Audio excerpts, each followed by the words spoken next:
Global warming पर निबंध।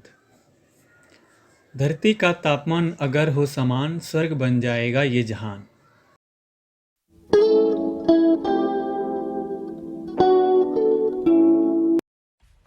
Subscribe कीजिए हमारे चैनल को और बेल आइकॉन को दबाइए हमारी लेटेस्ट वीडियो सबसे पहले देखने के लिए। प्रस्तावना।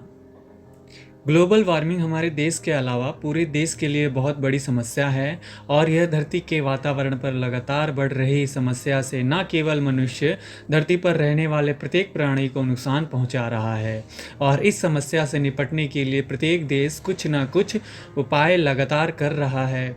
परंतु यह ग्लोबल वार्मिंग घटने की बजाय निरंतर बढ़ ही रहा है। ग्लोबल वार्मिंग के सबसे बड़े जिम्मेदार स्वयं मानव है। उनकी गतिविधियां ही कुछ ऐसी हैं कि हर तरफ लगातार ग्लोबल वार्मिंग बढ़ रहा है।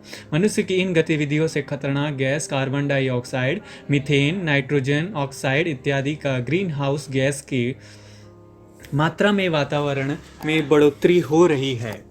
ग्लोबल वार्मिंग की परिभाषा।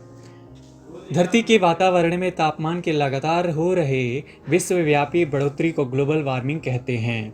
ग्लोबल वार्मिंग का अर्थ: पृथ्वी के निकट स्थित हवाई और महासागर की औसत तापमान में 20वीं शताब्दी से हो रही वृद्धि और उसकी अनुमानित निरंतरता है।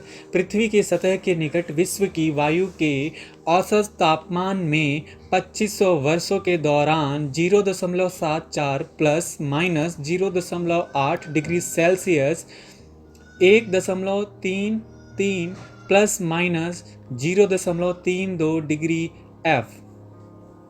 प्राकृतिक कारण। ग्लोबल वार्मिंग के कारण होने वाले जलवायु परिवर्तन के लिए सबसे अधिक जिम्मेदार ग्रीन हाउस गैसें हैं। ग्रीन हाउस गैस वे गैसें होती हैं जो बाहर से मिल रही गर्मी या ऊष्मा को अपने अंदर सोख लेती हैं। ग्रीन हाउस गैसों में सबसे ज़्यादा महत्वपूर्ण गैस कार्बन डाइऑक्साइड है, जिसे हम जीवित प्राणी अपने सांस के साथ उत्सर्जन करते हैं। पर्यावरण वैज्ञानिकों के अनुसार पृथ्वी में वायुमंडल में कार्बन डाइऑक्साइड की मात्रा बढ़ रही है।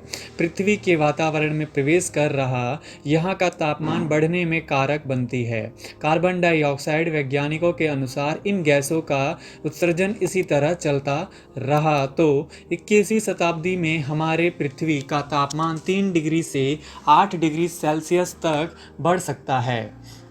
अगर ऐसा हुआ तो इसके परिणाम बहुत अधिक घातक होंगे। दुनिया के कई हिस्सों में बर्फ की चादर बिछ जाएगी, समुद्र का जल स्तर बढ़ जाएगा। समुद्र की इस तरह जल स्तर बढ़ने से दुनिया के कई हिस्से जल में लीन हो जाएंगे। भारी तबाही मचेगी। यह किसी विश्व युद्ध या किसी एस्ट्रॉयड के पृथ्वी से टकराने से होने वाली तबाही से भी ज़्यादा भयानक तबाही होगी। यह हमारी पृथ्वी के लिए बहुत ही हानिकारक सिद्ध होगा। मानवीय कारण।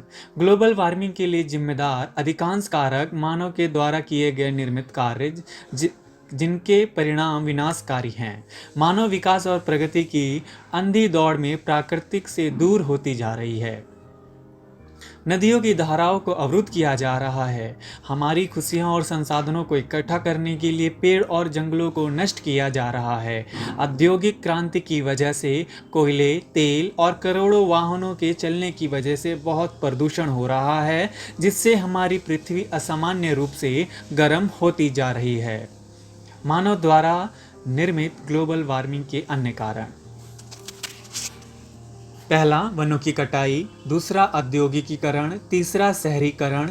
चौथा, पेड़ों का काटना। पांचवा, मानव की विभिन्न क्रियाएं। छठा, हानिकारक यौगिकों में वृद्धि। सातवां, रासायनिक उर्वरकों का उपयोग। ग्लोबल वार्मिंग का एक कारण विकसित देश। ग्लोबल वार्मिंग का एक कारण विकसित देश हैं।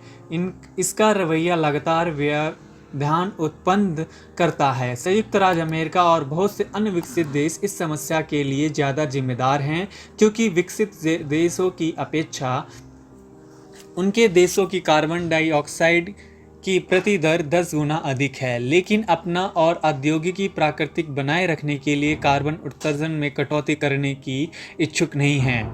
वहीं दूसरी ओर भारत, चीन, जापान जैसे विकासशील देशों का मानना है कि यह भी विकास की प्रक्रिया में है, इसलिए वह कार्बन उत्सर्जन को कम करने का रास्ता नहीं अपना सकते।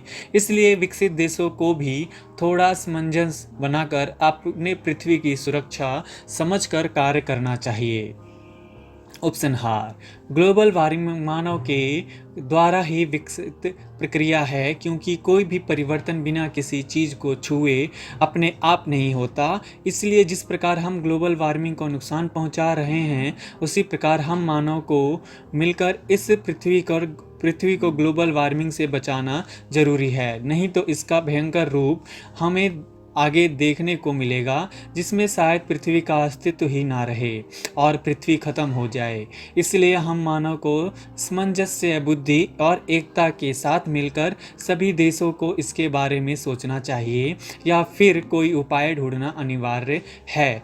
नहीं तो जिस ऑक्सीजन को लेकर हमारी सांसें चलती हैं, वही सांसें इस खतरनाक गैसों की वजह से कहीं थमने ना लगे। इसलिए तकनीकी और आर्थिक आराम से ज़्यादा अच्छा प्राकृतिक सुधार जरूरी है।